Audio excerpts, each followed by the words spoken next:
Bem-vindos, o Wilson e o Ben, para a gente poder estudar um bocadinho hoje, tem muita coisa legal. Aproveitando aí, pegando carona na fala do Denilson, né? Do Denilson com o Wilson, né? Rimou. Tem uma leitura instrumental de português, ela é diferente, né? Eu não posso nem comparar com inglês, francês e espanhol, porque, teoricamente, eu não estou ensinando ninguém vocabulário, estruturas. Teoricamente, são coisas que nós já sabemos. Então, eu vou. No meu caso, a gente vai a alguns níveis mais complexos, mesmo no primeiro momento, e com isso eu não quero dizer que é melhor, que é pior, eu só estou querendo explicar que é diferente, que é peculiar, é uma outra abordagem, né?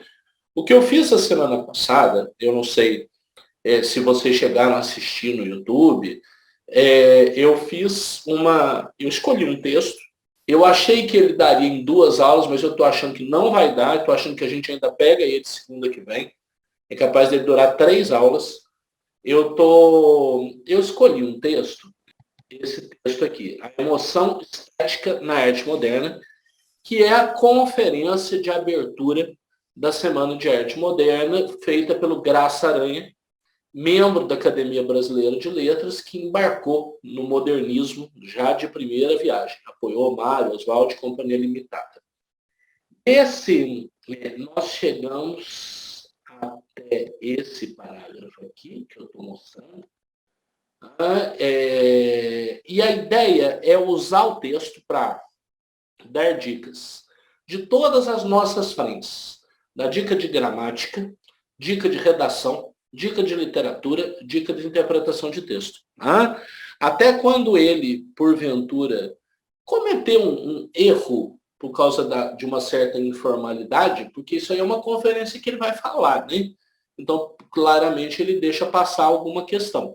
Mas eu uso para dar uma dica de gramática, a gente também fala de vocabulário, de estudos de linguística, né? Variação linguística, enfim, tudo que é possível falar. Nós vamos espremendo o texto aí até não sobrar nem uma gotinha.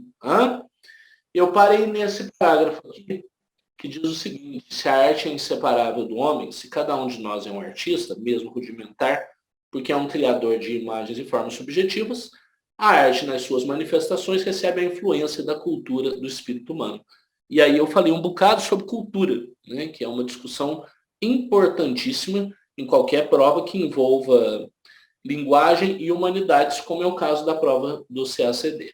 Bom, toda manifestação estética é sempre precedida de um movimento de ideias gerais, de um impulso filosófico, e a filosofia se faz arte para se tornar vida. Ou seja, a arte é intermediação entre o pensamento e a vida. Isso é muito legal. Um detalhe, vamos pegar no pé do Graça Aranha, quando ele fala que assim, toda a manifestação estética, seria muito mais adequado eliminarmos esse artigo. Toda manifestação estética, porque nós estamos falando de várias manifestações, fossem elas quais fossem. Quando eu falo toda a alguma coisa, quer dizer inteira. Por exemplo, eu falo assim, viajei todo o país. Significa, no nosso caso, o Brasil inteiro. Agora, se eu falo viajei todo o país, significa uma variação, né? Viajei todo o país. Todo país que eu fui encontrando no mapa, eu viajei.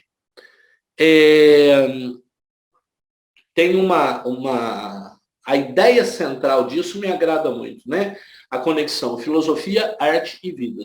Inclusive, tem um exercício para trás, não lembro mais em qual mês, que eu usei um texto que falava bastante sobre isso. A ideia de cultura, a definição de cultura, né? Para contactar pensamento com vida. Bom, na antiguidade clássica, mas esse Caça-Aranha tá danado, hein?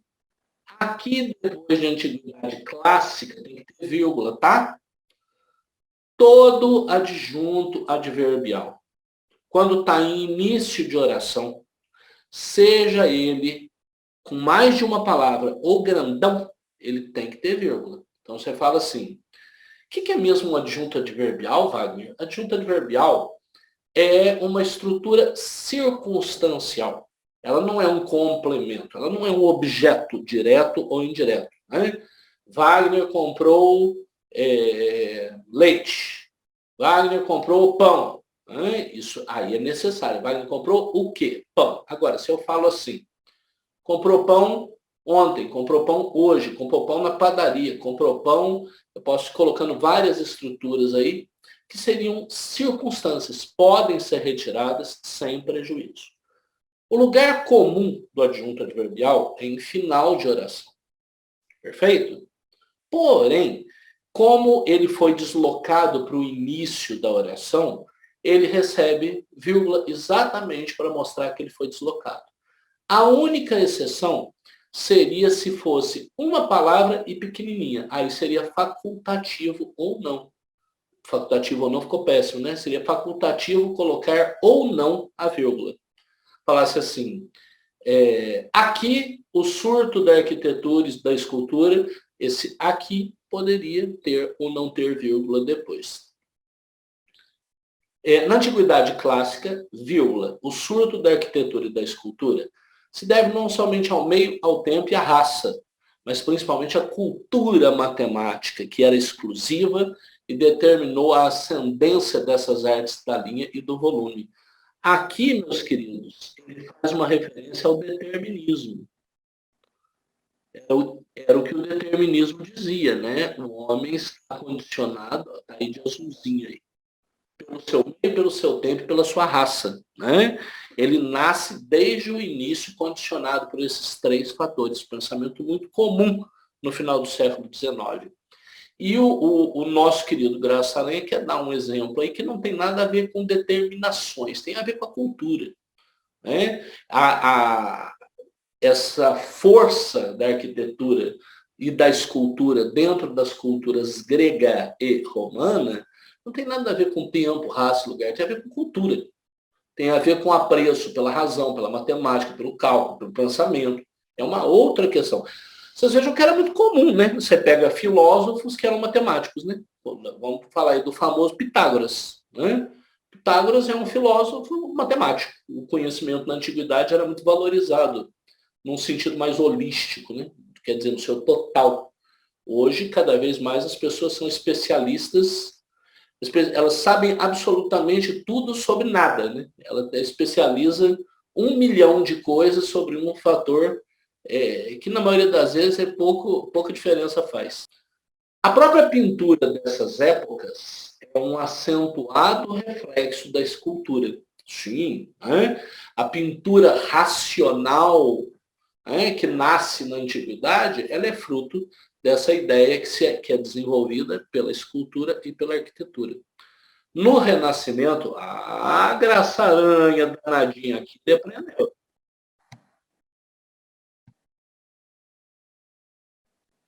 Aí, ó, a vírgulazinha aí.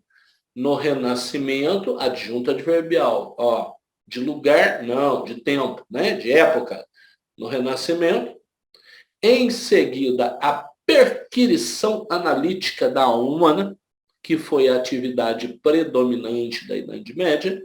O humanismo inspirou a magnífica floração da pintura, que, na figura humana, procurou exprimir o mistério das almas. Gente, outra coisa muito típica, né? Aquela... esqueci, falei junto com a Tintinha. Outra coisa muito típica da nossa prova. A palavra não sei o que lá pode ser substituída por qual sem prejuízo, né, de entendimento, por tal palavra. Isso aí tem todo ano na prova. Né?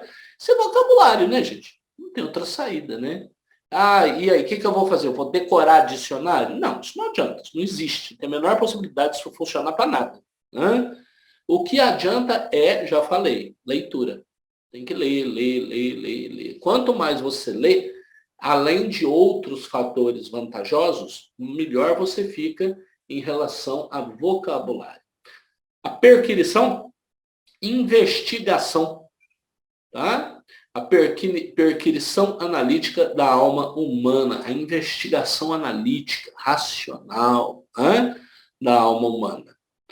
Foi depois da filosofia natural do século XVII, anos 1600, que o movimento panteístico se estendeu à arte e à literatura e deu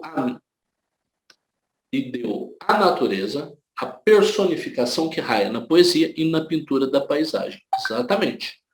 Agora, olha que coisa legal que ele fala. Rodin, escultor do pensador, não teria sido o inovador que foi na escultura se não tivesse havido a precedência da biologia de Lamarck e Darwin. O homem de Rodin é o antropóide aperfeiçoado. O que ele quer demonstrar é como a arte daquele período está profundamente vinculada ao desenvolvimento da ciência. Não é? Ciência, filosofia e arte são campos diferentes do conhecimento humano. Não é?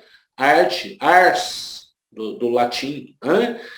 Ciência é o esquire, né? O esquire, o saber. Aí o filosofia é fácil, né? Philos, o amigo do conhecimento, filosofia, amor pelo conhecimento, apreço pelo conhecimento. Todos eles são formas de expressar conhecimento. Então existe aí uma articulação. Ciência, filosofia, arte, como possibilidade de compreensão da vida. Isso é muito legal. Né? Não haveria Rodin sem Lamarck e Darwin. Não haveria o homem pensando. E aí é uma sacada muito boa do Graça Aranha. Não haveria nem a forma do homem, nem o pensamento, nem a razão, nem a tentativa de evoluir.